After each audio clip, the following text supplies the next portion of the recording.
Ces grands travaux se produisent tous les 7 ans. Ils répondent en premier lieu à une exigence réglementaire. On va effectivement inspecter tous nos équipements, toutes nos tuyauteries, pour nous assurer qu'ils puissent fonctionner en sécurité pendant les 7 prochaines années.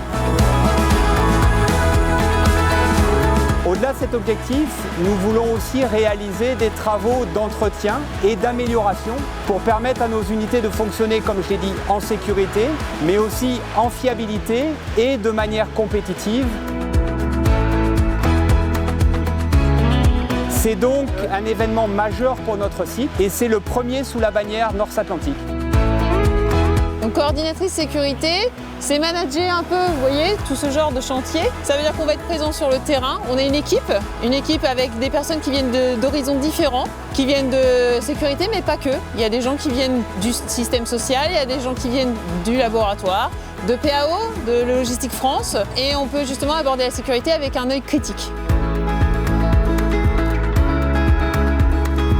Un de nos défis dans cette aventure collective qui est le lieu 26, c'est évidemment que les gens ne soient pas blessés, c'est-à-dire que chacun rentre chez lui le soir sans être blessé, que ce soit le personnel North Atlantic ou aussi celui des entreprises intervenantes, entreprises partenaires. Pour arriver à cela, on a eu plusieurs sessions d'engagement des entreprises, d'abord des entreprises générales et ensuite de leurs sous-traitants. L'idée étant de les amener au même niveau, au même standard que celui attendu chez North Atlantic.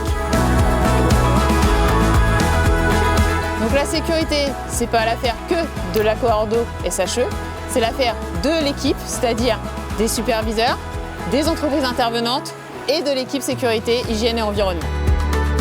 Comme vous vous en rendez compte aujourd'hui, il y a énormément d'activités qui se passent. Ça a nécessité un travail très intense pendant 3 années et qui est encore plus intense aujourd'hui dans ces phases d'exécution. Donc je veux remercier les centaines de personnes qui sont mobilisées tous les jours pour que nous atteignions nos objectifs sur cet arrêt en sécurité, en fiabilité, dans les délais et dans le budget. Donc un grand merci à tous.